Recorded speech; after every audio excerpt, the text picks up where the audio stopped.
অনেকে আছে এই সাদা মুরগিটা খেতে চায় না। যদি একবার এভাবে এই মুরগিটা রান্না করে খেতে চান তাহলে কিন্তু প্যান হয়ে যাবেন। এটা এভাবে রান্না করলে অনেক মজা হয়। আজকের রেসিপিতে থাকছে চিকেন। এটা পোলাও আর ভাত যে কোনো কিছুর সাথে খেতে অনেক মজা হয়। আর আমি আজকে এই চিকেনটা তৈরি করে দেখাচ্ছি কিভাবে তৈরি করি।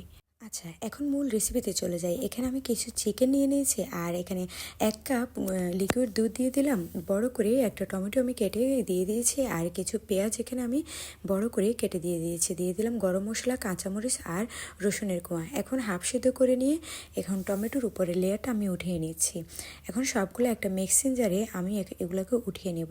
ঠান্ডা হয়ে আসলে এগুলো আমি এখন ব্লেন্ড করে নেব। সবগুলো উঠিয়ে নেওয়া হয়ে গেলে এগুলোকে আমি এখন মিক্সার বলে ব্লেন্ড করে নিচ্ছি। এখানে একটা পাইপ্যানে আমি পরিমাণ মতো তেল দিয়ে যে পেস্টটা আমি তৈরি করে রেখেছিলাম ওটা এখন এখানে দিয়ে দেব। এখন এখানে 1 চামচ করে হলুদ গুঁড়ো, মরিচের গুঁড়ো, জিরা, ধনিয়ার গুঁড়ো দিয়ে আর 1 টেবিল চামচ লবণ দিয়ে আমি ভালো করে কষিয়ে নিচ্ছি। এখানে এখন দিয়ে দিচ্ছি চিকেনের মশলাটা, প্রায় 1 টেবিল চামচ দিয়ে আমি ভালো করে কষিয়ে নিচ্ছি। তেলটা উপরে উঠে আসা পর্যন্ত আমি অপেক্ষা করব। এখন আমি আবারও ভালো করে নেড়ে চেড়ে নিচ্ছি। যে চিকেনটা আমি রেখেছিলাম ওটা এখন পানি সহ এখানে আমি দিয়ে দিলাম। দিয়ে আবারও আমি 5 মিনিট ভালো করে কষিয়ে নেব। এই মুরগিটা যতটা কষিয়ে ভালো করে রান্না করা যায় ততটা মজা হয়।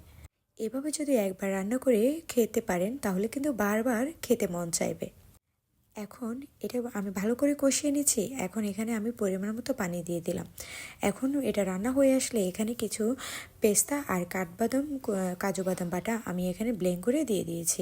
এটা দিলে তো মাস্ট, এই চিকেনটা এমনিতে অনেক মজা হয়। দেখতে পাচ্ছেন আমি ঝটপট চিকেনটা রান্না করে নিয়েছি। দেখতে যতটা লোভনীয় লাগছে খেতেও কিন্তু এটা অনেকটাই মজা হয়। চাইলে রেসিপিটি ফলো করে একবার কিন্তু বানিয়ে নিতে পারেন। আর আমার ভিডিওটি যদি ভালো লেগে থাকে তাহলে কিন্তু একটা কমেন্ট করে যাবেন কার কাছে কেমন লাগে এই রান্নাটা। আমার তো বেশ ভালোই লাগে। ভালো থাকবেন সবাই। আল্লাহ হাফিজ।